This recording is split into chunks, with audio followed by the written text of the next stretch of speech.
They laughed when the old man walked in. He looked weak, slow, and far too old to step into a gym full of fighters. His clothes were simple, his shoes worn out, and his face calm in a way that didn't match the noise around him. No one knew his name, and no one cared, except that he had the strange confidence of someone who didn't fear being laughed at. Marco, the youngest black belt in town, noticed him right away. He was proud, full of energy, and loved showing off in front of his students. So when the old man stopped near the mat and began watching quietly, Marco couldn't resist. "You want to try, old man?" he said with a grin. The others laughed. The old man didn't. He just stared at Marco, not angry, not scared, just silent. That silence made the room colder. At first everyone thought it was funny, but when the old man stepped onto the mat, something felt wrong. His steps were soft but steady. His body moved with strange balance, not like an old man's body at all. The laughter stopped one by one. People looked at each other, not sure why they suddenly felt nervous. Marco smirked again. "Careful, I don't break your bones," he said. The old man said nothing. He took off his jacket, folded it neatly, and tied an old white belt around his waist. It looked like a beginner's belt, but his hands moved like they had done it 1,000 times before. Someone in the corner whispered, "Who is he?" Nobody answered, but the way he stood, the way his eyes stayed still, it was like the air around him changed. No one knew it yet. But that old man wasn't a stranger. He was a name they were never supposed to say out loud. And in a few minutes, Marco would understand why.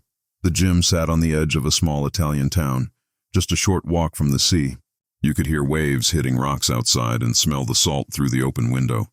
It wasn't a fancy place, cracked walls, old posters, mats patched with tape, but for Marco, it was home. He had trained there since he was a boy. To him, this was his kingdom, and everyone inside knew it. That morning had started like any other. The students warmed up. The sound of shoes hitting the floor mixed with laughter and loud voices. Marco was showing off again, fast punches, perfect kicks, enjoying the attention of a few new members watching from the side. He liked being the strongest man in the room. He liked that people looked up to him. But when the old man stepped inside, everything changed, even if no one understood why yet. At first, Marco thought he was just another local passing by. The man looked calm, quiet, maybe lost. He didn't carry gym clothes, didn't ask for help. He just stood there, eyes moving slowly around the room, as if searching for something that only he could see. "Maybe he's here to watch," someone said. "Maybe he's a retired coach," another joked. But their voices carried that edge of nervous laughter, the kind you make when something doesn't feel right. Marco, proud and smiling, waved him closer. "Come on, old man. Let's see what you've got." The students laughed again, but this time it sounded a little forced. The old man said nothing. He placed his shoes neatly near the door and stepped onto the mat. His feet were scarred, rough, not from weakness, but from years of hard use. His posture was straight now, balanced, every move calm, but full of control. Marco looked surprised for a second, but hid it behind another smile. He bowed lightly, more out of habit than respect. "Okay, Nono, let's keep it simple. You just try to grab me. If you can make me move, I'll call it your win." The old man gave a small nod. No words, no emotion, just that same quiet face. As they took their positions, the gym grew silent. No laughter, no music, only the sound of breathing and the faint hum of the ceiling fan. Even the sunlight felt heavy now, sliding across the floor like it was afraid to interrupt. Marco moved first, quick and confident, stepping forward with a wide grin. But the old man didn't react. His eyes followed Marco's steps, patient, unbothered, as if he'd seen 1,000 fights just like this one.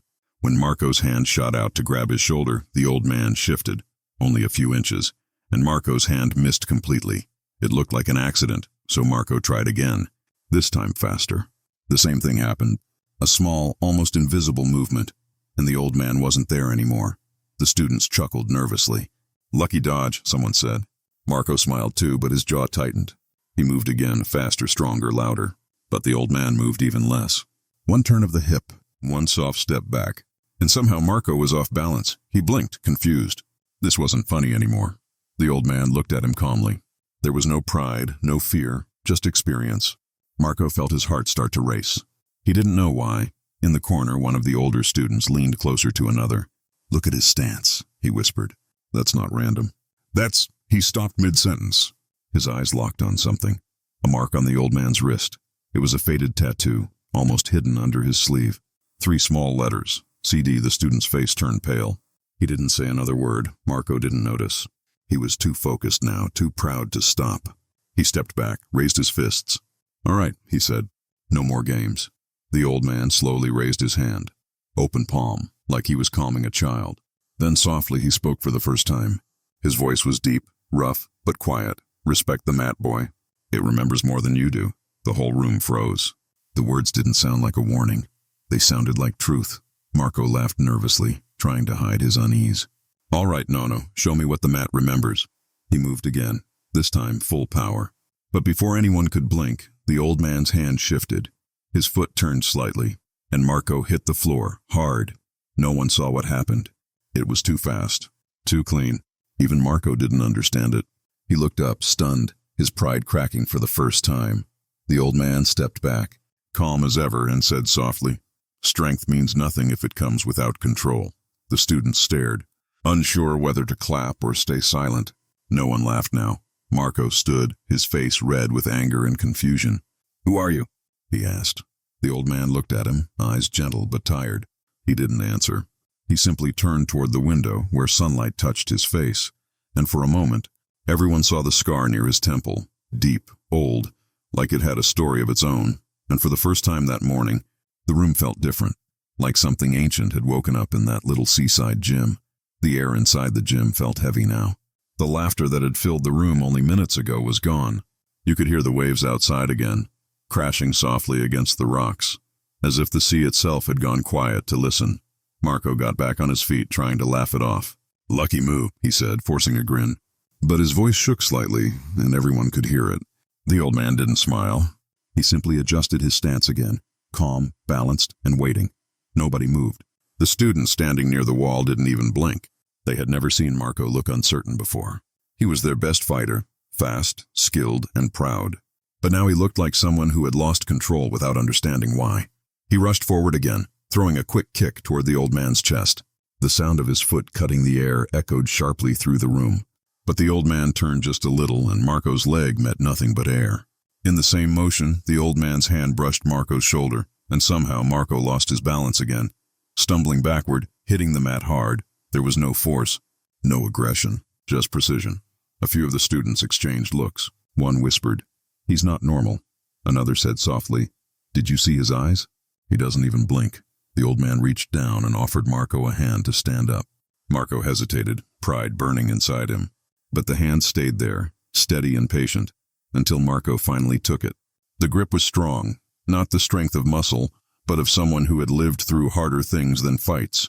When Marco stood, the old man spoke again, still calm, still low. "You fight with anger. Anger makes you fast, but blind," the words stung. Marco felt them more than he understood them. He wanted to prove himself again, but something inside him was changing. Doubt was growing where pride used to live. One of the older instructors stepped forward.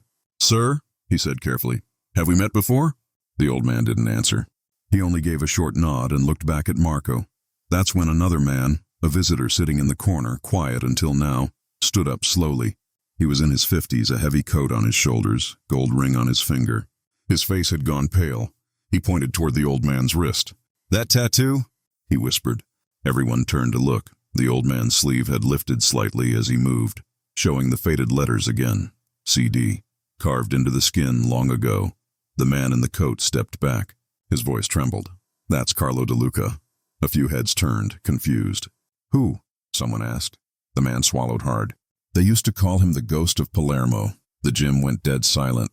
Marco frowned, trying to remember the name. He had heard whispers of it before. Stories from old men at the bar, rumors about a man who worked for the Mafia years ago, a man who vanished after something terrible happened. They said he was untouchable in a fight, but he disappeared after his brother was killed. Some said he died. Others said he ran away and never spoke again. Marco's mouth went dry. He looked at the old man, Carlo De Luca, standing so calm, like the name meant nothing to him anymore. The man in the coat spoke again, voice barely a whisper. "I saw him once, 20 years ago. He broke a man's arm before the man even moved. No one ever saw how." The students exchanged glances, unsure if they should believe it. But something inside told them it was true.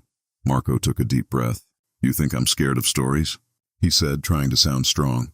Maybe he was someone once, but now he's just old. The old man's eyes lifted. He looked at Marco with that same quiet calm, the kind that didn't need to prove anything. You should never mock the years you haven't lived yet, he said softly. The sentence hit the room like a whisper through glass. No one spoke. No one laughed. The wind outside pushed through the window, carrying the sound of waves and the faint smell of salt.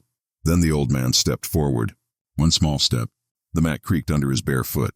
His movements were so smooth they almost looked rehearsed, but not in a showy way, like breathing. Natural. Effortless. Marco's instincts screamed to move, to attack, to do something, but he couldn't. For the first time, he felt that strange mix of fear and respect. The old man lowered his voice. You think strength is power. I once thought that too. There was sadness in his tone now, something heavy hiding behind those words. He looked around the room, at the young faces staring at him, and for a moment it felt like he wasn't standing in a gym anymore. He was standing in a memory. Then, just as quietly, he said, You don't want to know what power costs. A few of the students shivered without knowing why. Marco blinked, unsure whether to speak or stay silent. But the silence didn't last long. The sound of footsteps echoed from outside. Someone entering the gym. A tall man in a dark jacket stepped in, eyes scanning the room, then freezing when he saw the old man. He didn't speak. He just removed his hat slowly, respectfully, and nodded once. That one gesture told everyone in the room the truth, whoever Carlo De Luca was. He wasn't just someone. He was someone everyone feared. The man in the dark jacket didn't move for a long time. He just stood there at the entrance, hat in hand, staring at the old veteran as if he was looking at a ghost. No one dared to speak. Even the air in the room felt tight, like the walls were listening. Finally, the man whispered, Boss.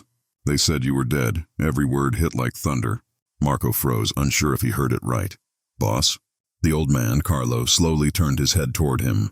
His expression didn't change, calm, unreadable, but something deep in his eyes shifted. A shadow. I was, he said softly. The man's eyes filled with tears. He took one shaky step forward, as if seeing a ghost he both loved and feared. We buried you. 20 years ago. We thought. Carlo raised a hand, stopping him. Let the dead stay buried. The words hung in the air like smoke. Every student in that gym was now caught between disbelief and fear. They weren't watching a sparring match anymore. They were witnessing something they didn't understand. Marco swallowed hard. His pride was still there, but it was breaking. What are you talking about? Who are you? He asked. Carlo looked at him, quiet for a moment. Once, he said, I fought for the wrong reasons. To protect men who destroyed everything around them. I called it honor, but it was fear. He took a slow step toward Marco. Each step was silent, but it felt like a drumbeat. Steady, measured, unstoppable. I left that world, Carlo continued, but the blood doesn't wash off. It follows you, even when you try to forget. The man in the coat, the one who had recognized him, whispered to the others, voice shaking. He was the Mafia's enforcer. People feared him more than guns. Carlo stopped walking. His gaze softened for a second. That man died a long time ago, he said quietly. I came here for peace, not fights. But Marco couldn't stop himself. His pride, his fear, his confusion had all mixed together. He stepped forward. Then why hide? Why walk into a gym full of fighters? You think your stories scare us? The old man looked at him for a long moment. Then, slowly, he unbuttoned the cuff of his shirt and rolled up his sleeve. His forearm was covered in scars. Deep, thin, pale lines running across his skin like the history he never told. Some were from knives. Some looked like burns. One looked like a bullet had passed through. Because sometimes, he said softly, the only way to find peace is to face the noise you created. Marco didn't understand. But something in those words made him hesitate. The old man's calm wasn't weakness. It was control. Built from pain most people couldn't survive. Carlo stepped closer, now standing right in front of Marco. He looked into his eyes, not with anger, but with something deeper. Show me what you've learned, he said. The room fell silent again. Marco nodded once and lifted his hands. The others backed away, forming a circle. It began again, fast, sharp, but this time different. Marco's moves were quicker, stronger. Every strike he threw carried frustration and fear. But Carlo, he barely moved. A step, a turn, a shift of balance. Each time Marco attacked, Carlo was already gone. His movements were small, so small they looked impossible. He didn't block. He redirected. At one point, Marco's fist stopped just an inch from Carlo's face. Not because Carlo blocked it, but because Marco froze. He felt something. A presence. A pressure. Like standing too close to lightning before it strikes. Carlo looked at him, eyes calm but heavy with memory. That's how it happens, he whispered. You stop before you understand why. Marco blinked, and in that heartbeat, Carlo moved. One movement, smooth, clean, too fast to follow. Marco was on the ground again. Not hurt, not bleeding, but powerless. His back hit the mat and all the air left his chest. The room was dead silent. Even the man in the jacket looked away, as if witnessing something sacred. Carlo didn't gloat. He didn't smile. He simply looked down at Marco and said, "Power isn't in your body. It's in your stillness." Then he turned and began to walk away. Marco, gasping, tried to speak. "Wait, if you left that life, why come back now?" Carlo stopped near the door. The light from outside drew a faint glow around him. Half shadow, half sun. He looked back just once. "Because peace doesn't come by hiding," he said. "It comes by being seen, even by those who judge you." He started to leave. But before stepping out, the man in the jacket, still trembling, whispered, "Boss, they're looking for you again." "You can't stay." Carlo's eyes turned distant. "They've been looking for me all my life," he said. "Let them find what's left." He stepped into the sunlight and disappeared down the quiet street. No one moved. No one spoke. Only Marco sat there staring at the mat, the same mat where he thought he'd prove his strength. Now, he realized strength was something else entirely. The door swung shut behind Carlo, leaving the gym frozen in silence. For a few long seconds, no one even breathed. The sound of the sea returned faintly, mixing with the echo of what they'd just seen. Marco sat on the mat, chest rising and falling. He wasn't just defeated, he was changed. That man had moved like water, spoken like stone, and vanished like a ghost. Then, outside, a car engine roared. Everyone turned toward the window. 3 black cars stopped in front of the building. Doors opened. Men stepped out. Dark suits, hard faces, the kind that didn't come for training. The man in the jacket, Carlo's old friend, went pale. "No," he whispered. They found him. The students froze. Marco stood up, heart pounding. "Who are they?" "The ones he used to work for," the man said. "The ones who never forgave him for walking away." The door burst open. A tall man stepped inside, his shoes tapping on the wooden floor. His voice was smooth but sharp. "Where is Carlo De Luca?" No one answered. The man's eyes scanned the room. Young fighters, instructors, sweat on the mats, fear in the air. He smiled slightly. "He was here," he said. "I can smell it. Regret." Outside, another engine revved. The smell of smoke drifted in from the street. Carlo hadn't gone far. A few streets away, the old man walked slowly toward the pier. The sea stretched wide and gray before him. He could hear the cars. He didn't turn around. He knew they would come. They always did. Carlo stopped near an old fishing boat. His boat, once used to disappear bodies into the water decades ago. Now it was broken, tied to the dock like an old memory. He touched the wooden rail gently. "Everything I buried still floats back up," he murmured, footsteps behind him. The tall man's voice. "You ran for 20 years, old ghost. Time to come home." Carlo didn't move. "There's no home left," he said. "Only graves." "Then we'll give you one," the man said, cocking his gun. Back in the gym, Marco couldn't stand still. Something inside him snapped. He looked at the others, frozen, afraid, and then ran out the door. "Marco!" someone shouted, but he didn't stop. He ran down the street, wind tearing through his hair, feet slapping the pavement. He didn't know why, maybe guilt, maybe respect, maybe something deeper. But he knew he couldn't let that old man face it alone. When he reached the pier, the scene stopped him cold. Carlo stood facing the sea. Behind him, 5 men with guns. Marco's voice broke out before he could think. "Stop!" The men turned. The leader smiled. "Another boy who doesn't know what's real." Carlo turned his head slightly. Calm, tired, but his eyes lit up when he saw Marco. "You shouldn't have come," he said softly. Marco shook his head. "You didn't walk away from that life just to die in it." The men laughed. The tall one raised his gun, touching. "You trying to save him, boy?" Marco stepped forward. His body trembled, but he didn't back down. Carlo looked at him, the same calm gaze he had in the gym. And in that one look, something passed between them, a silent understanding. Then, without warning, Carlo moved. 1 second he was standing still, the next his coat flew open like wings. A twist, a sidestep, the tall man's arm jerked, and the gun clattered into the sea. Another movement. Fast, silent, perfect. And two more men were on the ground, gasping, disarmed before they even realized what happened. The rest froze. Marco couldn't believe what he was seeing. It wasn't a fight. It was a dance, each move clean, quiet, final. When it was over, the pier was still again. Only Carlo stood, breathing slowly, calm as ever. The tall man crawled backward, clutching his wrist. "You think you can kill your past?" He spat. Carlo looked at him, eyes distant. "No," he said, "but I can stop it from killing anyone else." He turned to Marco. "Leave now." "Don't become me." Marco's throat tightened. "You could come back to the gym." "We can—" Carlo shook his head. "A man like me doesn't come back. He only fades." He walked to the edge of the pier where the sea waited, dark, endless, and strangely peaceful. The wind pulled at his coat. His reflection rippled on the water, half man, half ghost. "Tell them," he said quietly, "that strength is not about winning. It's about knowing when to stop fighting." Then he stepped forward, into the water. Marco shouted, running to the edge, but the waves had already closed around the spot where he stood. Only the ripples remained, moving wider, fading slower. The men who came to kill him were gone, vanished like shadows. Only Marco remained, staring at the water until the sun broke through the clouds, turning the sea gold. Hours later, the gym was silent again. No one spoke of what happened, but something had changed forever. On the wall, Marco hung Carlo's old wristband, the one that had the faint letters CD burned into the leather. Below it, he wrote a single line: "Power fades.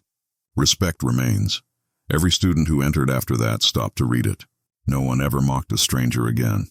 And sometimes, when the wind blew from the sea, it sounded almost like a voice, calm, wise, and free. The sea swallowed him for a moment. Then, nothing. Marco stood frozen at the pier's edge, staring into the waves where Carlo had disappeared. His mind screamed to dive in, but his legs wouldn't move. The ocean was calm again, too calm, like it had accepted an old friend back home.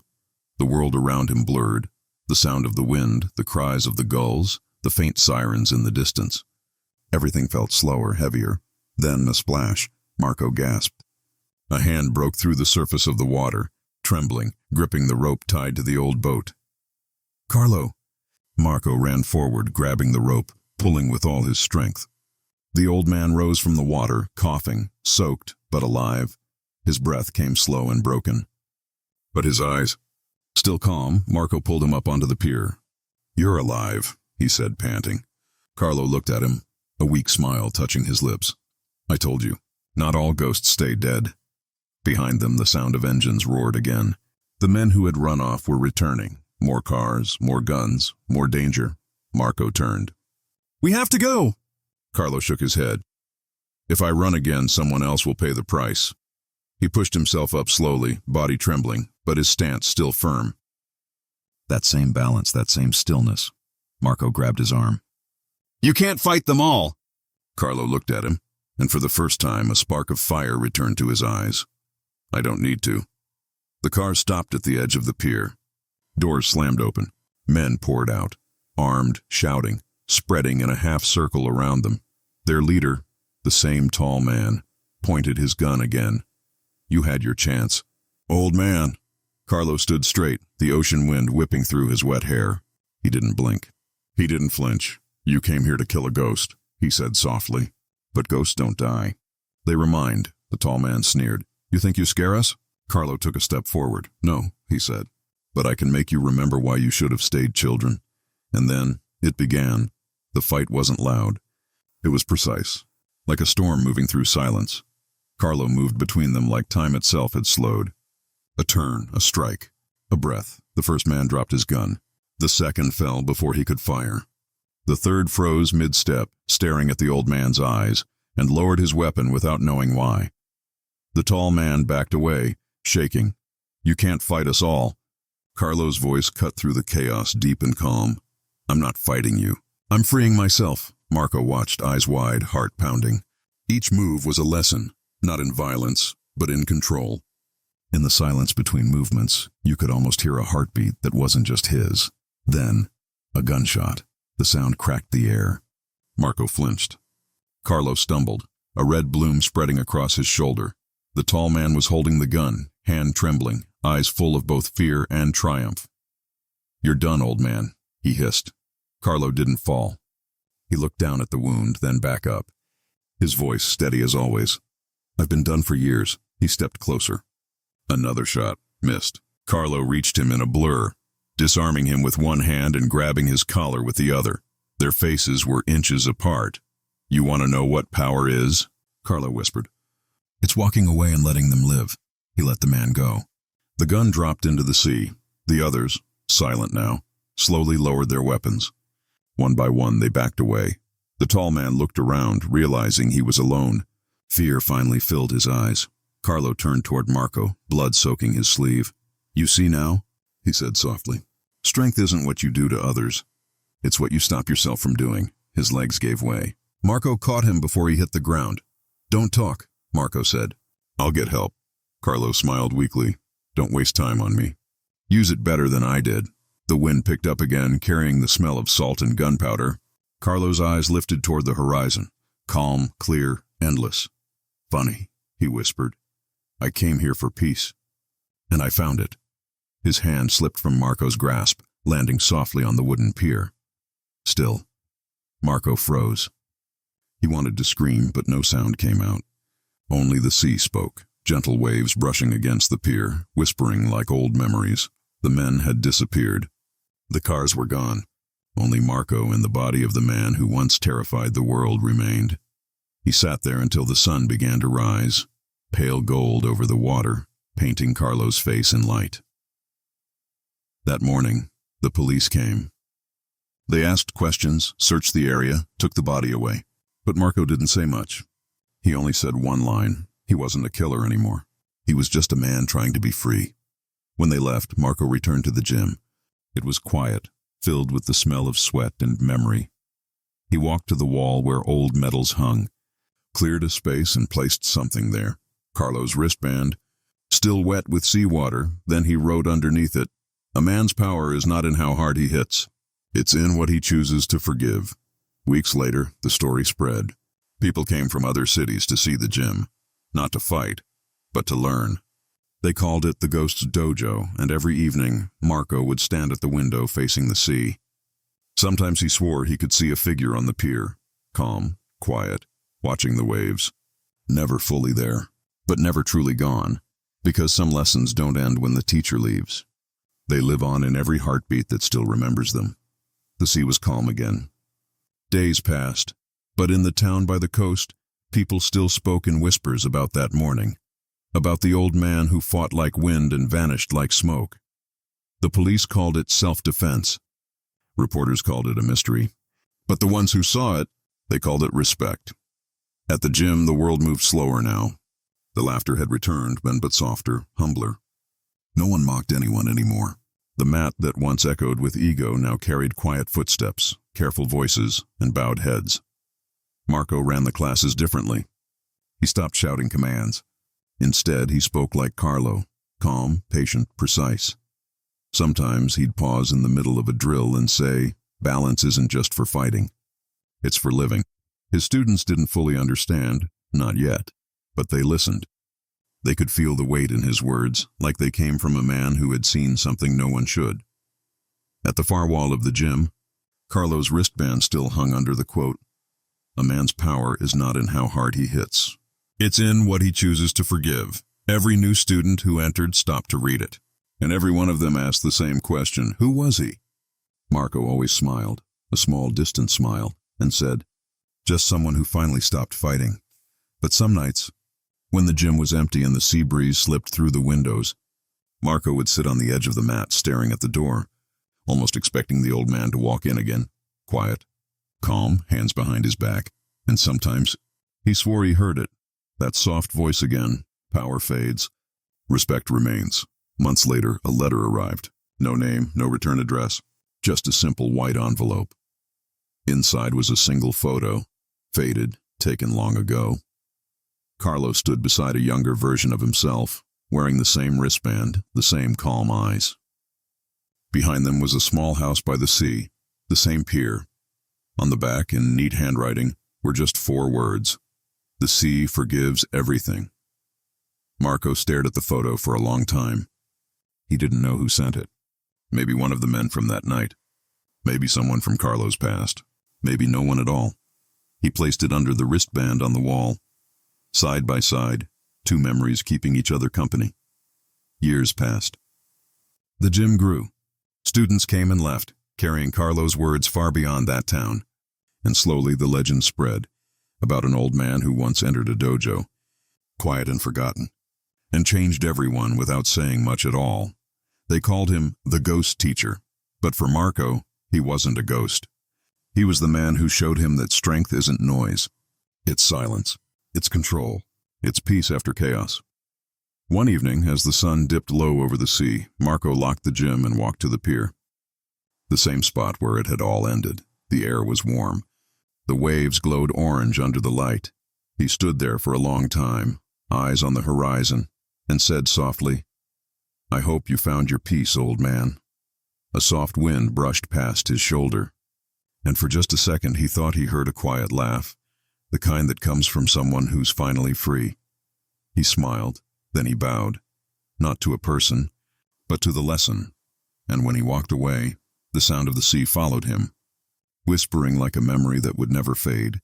Respect the silent ones. They often carry the loudest stories. If stories like this move you, subscribe and tell us where you're watching from. There's another story waiting, one you won't forget.